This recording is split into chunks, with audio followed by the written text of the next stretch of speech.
have found, as we have already communicated, evidence that his doctors documented him to be unable to work and to fly.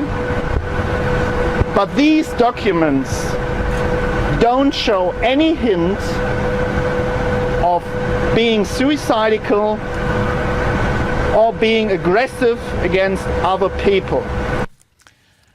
Still seeking why a pilot sent his plane into the side of a mountain, killing everyone on board. The life of Andreas Lubitz is now an open book, revealing more about the man and leading investigators to focus. The word depression is being used as a likely cause, but how dangerous is it to make that the reason? And should we wait to learn more about the lives of pilots before we jump to conclusions? Let's welcome to MidPoint, veteran international airline pilot, having flown for 8 airlines, rated on 7 types of aircraft, 2 master's degrees. Also author of Flight to Success, Be the Captain of Your Life, Karlene Petitt. And forensic psychiatrist specializing in mental illness and addiction treatment and founder of Psychiatric Consultants of Florida, Dr. Daniel Bobber joins us today. I thank you both for being here. Thank you. Thank you.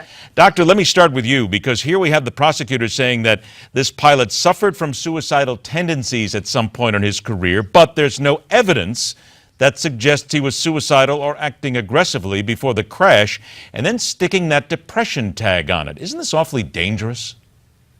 It's very vague, and we know that suicidal feelings are not a static process, they're a dynamic process. People might have fleeting suicidal thoughts, but certainly the majority of people that have fleeting suicidal thoughts are not going to commit suicide.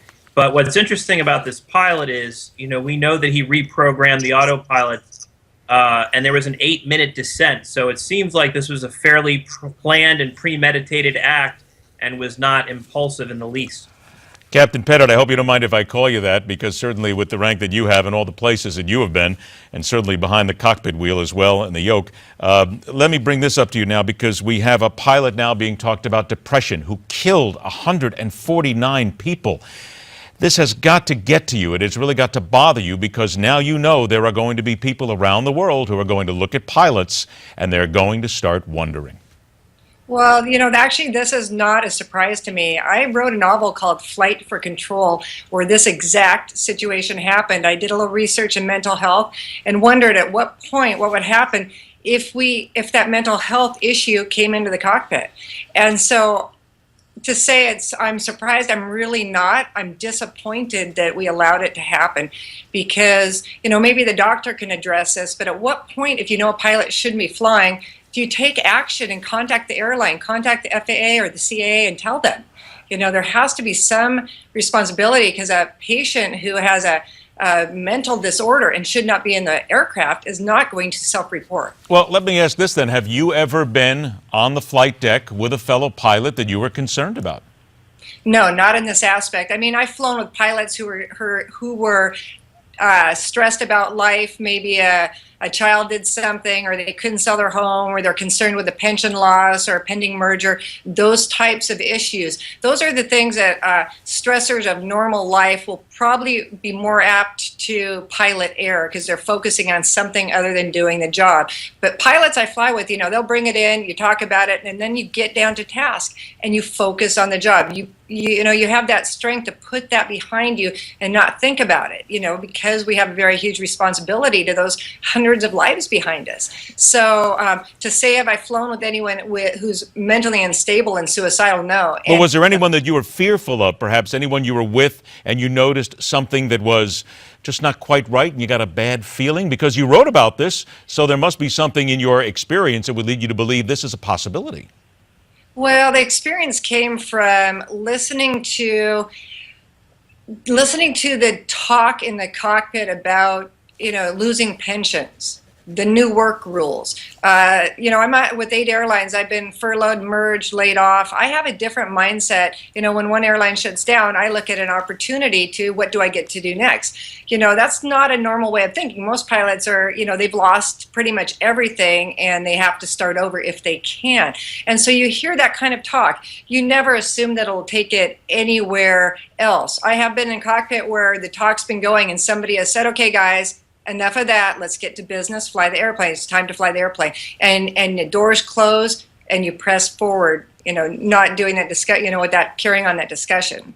Dr. Barber, isn't this dangerous, though, for some people who would now say, well, gee, what are the signs to look for? Maybe there's things that we can find, indicators. To have a layman do that would be absolutely and stunningly wrong, because people would get it wrong probably 99.99 times out of 100, wouldn't it? Even mental health professionals get it wrong. And let me tell you something, it's always a balance between privacy and public safety. In professions such as pilots, police officers, physicians, these are people who deal with public safety, and we have an obligation to report it. And in this case, safety trumps privacy, but you only know as much as the person wants to tell you, and if they're not willing to disclose the information, we have no way to get in their head and see what's really going on. Then, Doctor, with all of those things involved, and certainly privacy comes into it, then what can a company do when they know they have someone with 149 souls in their hands to get them to self-report? We all know that people don't want to do that because they fear losing their job.